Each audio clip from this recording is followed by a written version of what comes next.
Evening, everybody. Ice here.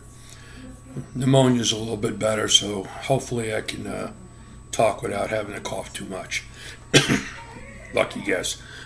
I want to do a recap of what's going on internationally.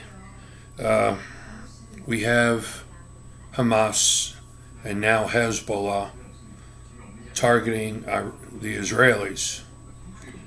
And the United States under Joe Biden is essentially trying to hold back the Israelis from totally decimating those two organizations.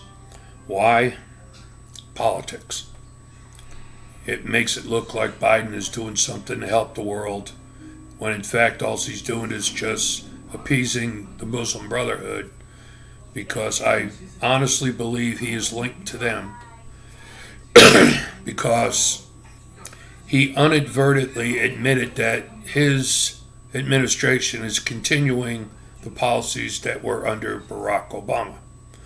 We know that Barack Obama was appeasing the Muslim Brotherhood. We also know that Joe Biden has let over almost 9 million illegals into this country, many of whom are coming from Muslim countries. Now, the question is, are they terrorists?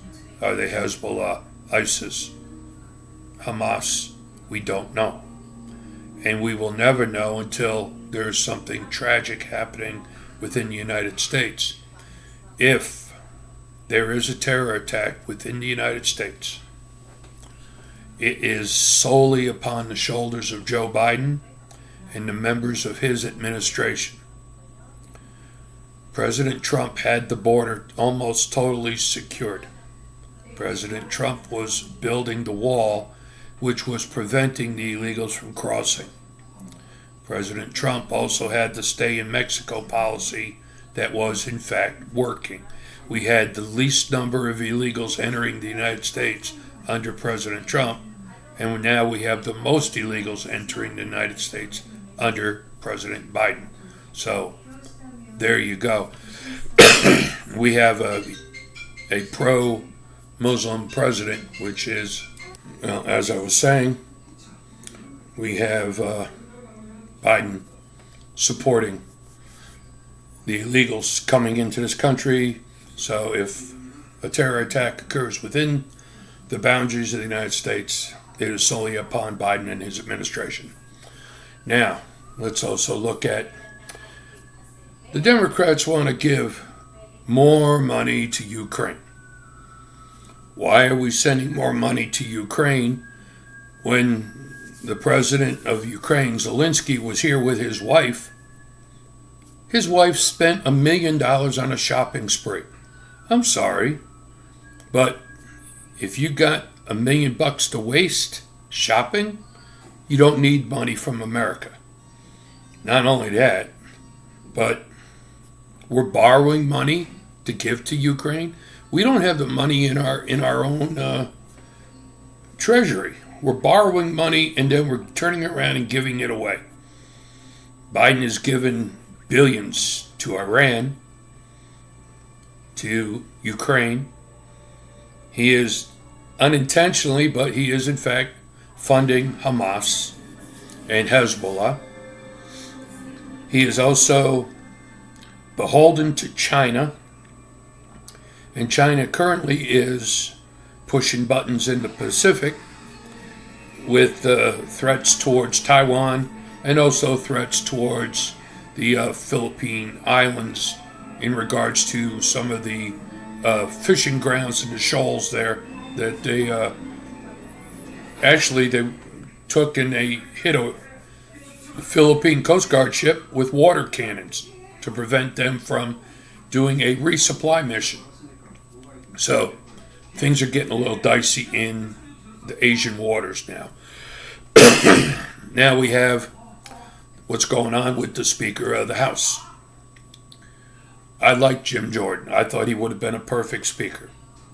McCarthy was okay. But because the problem with Republicans is, number one, they don't stand together. They have never really stood together. Even when they had the majority, they fought among themselves It's like dogs fighting over scraps at a table,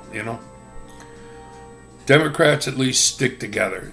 Even though they're wrong, even though their actions tend to be anti-American, corrupt, whatever you want to call it, at least they stay as one body, which is a lesson that the Republicans actually need to learn. But needless to say, Jordan did not get Speaker. Now we have someone else going for it. I personally think that just because of all the troubles President Trump's going through, I would nominate President Donald J. Trump as Speaker of the House. That right there would put someone in that all the Republicans respect. He knows what's going on in D.C. and around the world, and it would be a thorn in the side of all the Democrats. So it would be a win-win any way you look at it. And then that will free him up, with having to do the run for the presidency again.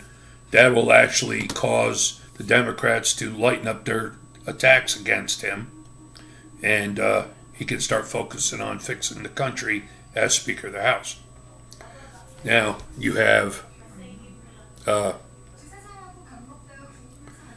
Israel needs support. I totally agree. But what Israel needs is the people to stay out of it. The Israelis have been fighting for their survival since 1947, 49, I can't remember. Everybody wants to destroy the Israelis. Why? We know that the nation of Israel existed before Jesus Christ. We know that the nation of Israel existed prior to Moses. It's all in the biblical teachings. So having, a quandary about Palestine. The name Palestine was awarded to those people by the Romans because they wanted to piss off the Jews. So they called the area Palestine, okay? There is no country of Palestine. The actual city-state of Palestine was about the size of Manhattan, maybe a little bit bigger. It really was not what people think it is. But because of perverse teachings from the radical college professors and now the anti-Semitic actions of college students that are screaming to support Hamas, support Palestine, target the Jews. This is what happens when no one is taught history. Jimmy Carter did away with history when he imposed the Department of Education and they started social studies instead of teaching history. Which is why people don't know about the Holocaust. They don't know about what happened in World War II. They don't know about what happened in the 1930s when the Germans were targeting the Jews, as a scapegoat for them to exert power and push for their master race. Now we're going through the same crap with the Muslims, targeting the Jews. Oh, and by the way, people, if you don't know your history, a Muslim leader actually used to do the Heil Hitler sign to Adolf Hitler, and he was seeking support financially from Germany so that he could eradicate the Jews in the Middle East, okay? So let's get facts straight. If you don't know your history, read it. Don't look it up online because you're going to get a perverse version. Go to the library, dig out some world history books, Encyclopedia Britannicas, whichever. That's the only way you're actually going to see what you were not taught, okay? It's time for you people in college to pull your heads out of your ass and start looking at reality instead of worried about, my feelings are hurt. I'm not going to do this, I'm going to do that. No. If you do not change your ways now and you keep going down this rabbit hole of anti-Semitism, this rabbit hole of hate, and you're the ones that are screaming about hate speech, but yet you're preaching hate speech. every day with your protest. You want to have people killed. That's hate. That's not a disagreement. That's actual hate. What's next? Supporting, oh yeah, you already are supporting Hamas, cutting the heads off babies and burning people alive while you're sitting there eating dinner, watching them burn. I'm sorry. You people better pull your heads out of your asses, or else you're going to have them handed to you, and it's not going to be fun. Icy out.